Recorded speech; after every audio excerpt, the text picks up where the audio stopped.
Hello বন্ধুরা, আশা করছি তোমরা সকলে খুবই ভালো আছো। তো দেখো, এখানে আমরা মাদ্রাসা সার্ভিস কমিশনের যে এমসিকিউ স্পেশাল সিরিজটা শুরু করেছিলাম, সেখানে আমরা ইতিহাস বিষয়ের ওপরে তোমাদের যারা মাদ্রাসা সার্ভিস কমিশনের জন্য পড়াশোনা করছো, সেখানে 9, 10 ও 11, 12-এর জন্য বৌদ্ধ ধর্ম ও জৈন ধর্ম থেকে আগের ভিডিওতে গুরুত্বপূর্ণ 25টি কোশ্চেন নিয়ে আমরা আলোচনা করেছিলাম, এবং এই ভিডিওতে যে আমরা আরও 25টি কোশ্চেন নিয়ে আলোচনা করতে চলেছি। তো চলো আর সময় নষ্ট না করে কোশ্চেনগুলো দেখে নেওয়া যাক। 26 নম্বর কোশ্চেন, বৌদ্ধ ধর্ম নিম্নের কোনটির থেকে উৎপত্তি হয়নি? তো দেখো, এখানে কোশ্চেনটা বলেছে হয়নি। তো অপশান এ হিন্দু যোগশাস্ত্র, অপশান বি জৈন ধর্মশাস্ত্র, অপশান সি উপনিষদের দার্শনিক তত্ত্ব, অপশান ডি সাংখ্য দর্শন। তো আমাদের যে প্রশ্নটা বৌদ্ধ ধর্ম নিচের কোনটি থেকে উৎপত্তি হয়নি, সেটা হবে অপশান বি জৈন ধর্মশাস্ত্র। নেক্সট দেখো 27 নম্বর কোশ্চেন, কয়টি সত্যকে একত্রে আর্য সত্য বলা হয়? অপশান এ 8টি, অপশান বি 4টি, অপশান সি 10টি, অপশান ডি 2টি। তো অপশান বি 4টি, তাহলে 4টি সত্যকে একত্রে আর্য সত্য বলা হয়। তো দেখো বন্ধুরা, নেক্সট কোশ্চেনে যাওয়ার আগে তোমাদের যে বিষয়টি বলার আছে, তো প্লিজ আমাদের চ্যানেলটিকে সাবস্ক্রাইব করে দিও এবং এরকম নতুন নতুন ভিডিও পাওয়ার জন্য। আর তোমরা আমাদের কিন্তু অবশ্যই কমেন্টে জানাতে পারো যে তোমাদের ইতিহাসের কোন টপিকের ওপর থেকে গুরুত্বপূর্ণ কোশ্চেন চাই। তো আমরা চেষ্টা করব যে সেই বিষয়ের ওপর থেকে তোমাদের খুবই গুরুত্বপূর্ণ কোশ্চেন দেওয়ার। তো চলো এখানে 28 নম্বর কোশ্চেনটা দেখে নেওয়া যাক। বুদ্ধদেবের উপদেশাবলী কোথায় লিপিবদ্ধ আছে? অপশান এ ত্রিপিটকে, অপশান বি বিনয় পিটকে, অপশান সি সুত্ত পিটকে, অপশান ডি অভিধর্ম পিটকে। তো বুদ্ধদেবের যে উপদেশাবলী সেটা লিপিবদ্ধ আছে অপশান সি সুত্ত পিটকে। নেক্সট দেখো 29 নম্বর কোশ্চেন, কোন বৌদ্ধ সম্মেলনে বৌদ্ধরা হিনজান ও মহাযান এই দুই সম্প্রদায়ে বিভক্ত হয়? অপশান এ প্রথম, অপশান বি তৃতীয়, অপশান সি দ্বিতীয়, অপশান ডি চতুর্থ। তো অপশান ডি চতুর্থ হয়ে যাবে এখানে আমাদের রাইট অ্যান্সার। নেক্সট আমরা দেখি, এখানে আমরা 30 নম্বর কোশ্চেনটা দেখব, নিম্নের কোন তথ্যটি ভুল? এখানে একটা তথ্য দেওয়া আছে, দেখো একটু ছোট করে দিই। এখানে একটা তথ্য দেওয়া আছে, সেই তথ্যটা ভুল আছে। তো দেখা যাক। অপশান এ মৌর্য সম্রাট অশোকের সময় বৌদ্ধ ধর্ম বিশ্ব ধর্মে রূপান্তরিত হয়। অপশান বি গৌতম বুদ্ধের দেহত্যাগের ঘটনাকে বৌদ্ধ শাস্ত্রে মহাপরিনির্বাণ বলা হয়। তো এটাও মনে হচ্ছে ঠিক, এটাও ঠিক। নেক্সট আছে গৌতম বুদ্ধের গৃহত্যাগের ঘটনাকে মহাবিনিষ্ক্রমণ বলা হয়। তো এটাও ঠিক। অপশান ডি গৌতম বুদ্ধের ধর্মপ্রচারের ঘটনাকে ধর্ম সম্মেলন বলা হয়। তো দেখো, এখানে যে গৌতম বুদ্ধের ধর্মপ্রচারের ঘটনাকে ধর্ম সম্মেলন বলা হয়, এটা কিন্তু ঠিক না। তাহলে এখানে আমাদের প্রশ্ন অনুযায়ী অপশান ডি হয়ে যাবে আমাদের রাইট অ্যান্সার। নেক্সট কোশ্চেন, কোন বৌদ্ধ সম্মেলনে বৌদ্ধ সন্ন্যাসীরা মহাসঙ্গিক ও স্থেরবাদী দুই ভাগে বিভক্ত হয়ে যায়? অপশান এ প্রথম, অপশান বি তৃতীয়, অপশান সি দ্বিতীয়, অপশান ডি চতুর্থ। তো এখানে অপশান ডি চতুর্থ হয়ে যাবে। তাহলে চতুর্থ বৌদ্ধ সম্মেলনে বৌদ্ধ সন্ন্যাসীরা মহাসঙ্গিক ও স্থিরবাদী দুইভাবে বিভক্ত হয়ে যায়। নেক্সট কোশ্চেন দেখা যাক। এখানে দেখো, সেই বিসি কথাটি কিন্তু উচ্চারিত হয়েছে আবার, বা লেখা আছে। এখানে আগের দিন আমরা বিসি শব্দটিকে কি বলেছিলাম? বিসি কথা যেখানে লেখা থাকবে তোমরা অবশ্যই মনে করবে এটা বিফোর ক্রাইস্ট বা যীশু খ্রিস্টের জন্মের আগে। তো চলো কোশ্চেনটা দেখা যাক। প্রথম দ্বিতীয় ও তৃতীয় বৌদ্ধ সম্মেলন একত্রে যথাক্রমে 483 বিসি, 383 বিসি, 251 বিসি। এটা কিন্তু প্রথম, দ্বিতীয়, তৃতীয়। তাহলে চতুর্থ সম্মেলনটি কবে? Option A 72 BC, option B 72 AD, option C 72 BC, option D 78 AD. তো এখানে আমাদের যে সঠিক উত্তর হয়ে যাবে সেটা দেখো অপশান বি 72 এডি। নেক্সট দেখো, এখানে আমাদের 33 নম্বর কোশ্চেন আছে, গৌতম বুদ্ধ দেহত্যাগ করেন কোন তিথিতে? অপশান এ মাঘী পূর্ণিমা, অপশান বি বৈশাখী পূর্ণিমা, অপশান সি রাখি পূর্ণিমা, অপশান ডি ফাল্গুনী পূর্ণিমা। তো অপশান বি বৈশাখী পূর্ণিমা হয়ে যাবে আমাদের এখানে রাইট অ্যান্সার। নেক্সট 34 নম্বর কোশ্চেন দেখো, সুত্ত পিটক সংকলন করেন কে? Option A Upali, option B Ananda, option D Tissa, option এখানে দুটো ডি পড়ে গেছে, এখানে সি হবে, এখানে ডি হবে, একটু দেখে নিও। অপশান ডি বি নয়, তো অপশান এ হয়ে যাবে আমাদের এখানে রাইট আনসার উপালি। ঠিক আছে, তো এখানে আমাদের নেক্সট কোয়েশ্চেন দেখব, গৌতম বুদ্ধের পূর্বজন্মের কাহিনী জানা যায় নিম্নের কোন গ্রন্থ থেকে? Option A Lalitavistara, option B Mahavamsa, option C Dipavamsa, option D Jataka. তো এখানে আমাদের অপশান ডি জাতক হবে। তাহলে গৌতম বুদ্ধের পূর্বজন্মের কাহিনী কোথা থেকে জানা যায়? না, অপশান ডি জাতক থেকে জানা যায়। জাতক যে গ্রন্থ আছে সেই গ্রন্থ থেকে জানা যায়।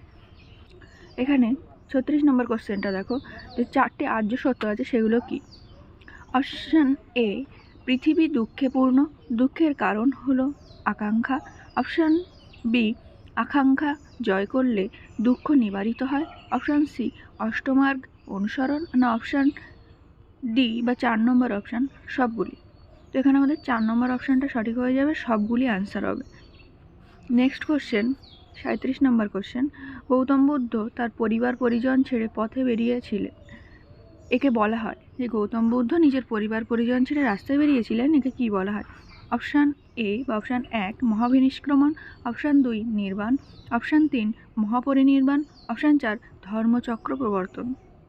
তো অপশান 1 আমাদের এখানে রাইট অ্যান্সার হয়ে যাবে মহাবিনিষ্ক্রমণ। এখানে নেক্সট কোশ্চেন, কোন বৌদ্ধ সাহিত্যে সম্রাট অশোকের ধর্মপ্রাণ হওয়ার কাহিনী বর্ণিত আছে? Option 1 Mahavamsa, option 2 Raghuvamsha, option 3 দিব্যবসন, অপশান 4 কীর্তাজুনিয়াম। অপশান 1 আমাদের রাইট আনসার হয়ে যাবে মহাবংশ। তাহলে বৌদ্ধ সাহিত্যে সম্রাট অশোকের ধর্মপ্রাণ হওয়ার কাহিনী বর্ণিত আছে না মহাবংশে। নেক্সট কোশ্চেন দেখো, বৌদ্ধ ধর্মগ্রন্থ লেখা হয়েছে অপশান 1 পালি ভাষায়, অপশান 2 হিন্দি ভাষায়, অপশান 3 সংস্কৃত ভাষায়, না অপশান 4 বাংলা ভাষায়। তো অপশান 1 পালি ভাষায়। তাহলে বৌদ্ধ ধর্মগ্রন্থ কিসে লেখা হয়েছে? না পালি ভাষায় লেখা হয়েছে। নেক্সট কোশ্চেন দেখব আমরা, গৌতম বুদ্ধ কোন বংশে জন্মগ্রহণ করেছিলেন? অপশান 1 শাক্য, অপশান 2 গাত্রিকা, অপশান 3 কুরু, অপশান 4 লিচ্ছবি। তো গৌতম বুদ্ধ জন্মগ্রহণ করেছিলেন অপশান 1 শাক্য বংশে। নেক্সট কোশ্চেন, গৌতম বুদ্ধ প্রয়াত হন অপশান 1 কুণ্ডলাতে, অপশান 2 কুশীনগরে, অপশান 3 গয়াতে, অপশান 4 উজ্জয়িনীতে। তো অপশান 2 কুশীনগর হয়ে যাবে আমাদের এখানে রাইট অ্যান্সার। তাহলে গৌতম বুদ্ধ প্রয়াত হন কুশীনগরে। এখানে দেখো 42 নম্বর কোশ্চেন, সম্রাট অশোকের সময় কোন বৌদ্ধ মহাসঙ্গীতি হয়েছিল বা মহাসঙ্গীতি হয়েছিল? অপশান 1 প্রথম বৌদ্ধ মহাসঙ্গতি, অপশান 2 দ্বিতীয় বৌদ্ধ মহাসঙ্গতি, অপশান 3 তৃতীয় বৌদ্ধ মহাসঙ্গতি, অপশান 4 চতুর্থ বৌদ্ধ মহাসঙ্গতি। তো অপশান 3 যেটা দেখো তৃতীয় বৌদ্ধ মহাসঙ্গতি, এটা আমাদের সঠিক অ্যান্সার হয়ে যাবে। এখানে দেখো কনিষ্ক কোন বৌদ্ধ মহাসঙ্গতি পরিচালনা করেছিলেন? অপশান 1 প্রথম, অপশান 2 দ্বিতীয়, অপশান 3 তৃতীয়, অপশান 4 চতুর্থ তথা শেষ। তো কনিষ্ক যেটা পরিচালনা করেছিলেন সেটা হলো অপশান 4 চতুর্থ তথা শেষ। এখানে আমরা 44 নম্বর কোশ্চেন দেখব, কোন বৌদ্ধ সন্ন্যাসীর প্রভাবে সম্রাট অশোক বৌদ্ধ ধর্ম গ্রহণ করেছিলেন? অপশান 1 অশ্বঘোষ, option 2 Nagarjuna, option 3 Vasubandhu, option 4 Upagupta. তো আমাদের সঠিক আনসার হয়ে যাবে অপশান 3 বসুবন্ধু। তো ভিডিওতে এগিয়ে যাওয়ার আগে তোমাদের যদি ভিডিওটি ভালো লাগে তাহলে আগেই আমরা বলেছি যে প্লিজ আমাদের চ্যানেলটিকে সাবস্ক্রাইব করে দিও। আর তোমরা যদি এরকম আরও ভিডিও চাও তাহলে আমরা আরও তাড়াতাড়ি নতুন নতুন ভিডিও তোমাদের সামনে নিয়ে আসবো। আর খুব তাড়াতাড়ি হয়তো আমরা তোমাদের সামনে একটা এমসিকিউ সিরিজ নিয়ে আসবো, যেখানে অনেক কোশ্চেন থাকবে, যেটা দেখলে হয়তো তোমাদের মাদ্রাসা সার্ভিস বা এসএলএসটি অনেক কোশ্চেন সেখান থেকে কমন পাওয়ারও চান্স আছে। তো দেখো 45 নম্বর কোশ্চেন, বৌদ্ধ ধর্মে পূজার স্থানকে বলা হয় অপশান 1 বিহার, অপশান 2 সঙ্গম, অপশান 3 স্তূপ, অপশান 4 চৈত্য। অপশান সঠিক হয়ে যাবে 4 নম্বর আনসার চৈত্য। দেখো এখানে 46 নম্বর কোশ্চেন, কপিলবস্তু কোন রাজ্যের রাজধানী? Option 1 Magadha, option 2 Shakya, option 3 Anga, option 4 বৈচি। তো সঠিক অ্যান্সার হবে অপশান 1 মগধ। কপিলবস্তু মগধ রাজ্যের রাজধানী ছিল। দেখো এখানে 47 নম্বর কোশ্চেন, গৌতম বুদ্ধের মৃত্যুর সম্বল কী? অপশান 1 সিংহ, অপশান 2 স্তূপ, অপশান 3 চৈত্য, অপশান 4 বিহার। তো অপশান 1 সিংহ, গৌতম বুদ্ধের মৃত্যুর সম্বল ছিল সিংহ।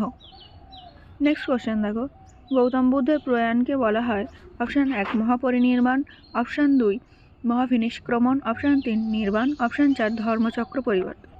তো অপশান 1 এখানে রাইট আনসার হয়ে যাবে মহাপরিনির্বাণ। এখানে দেখো আমরা বলেছিলাম যে প্রতিদিন আমরা তোমাদের 25টি করে কোশ্চেন নিয়ে আলোচনা করব।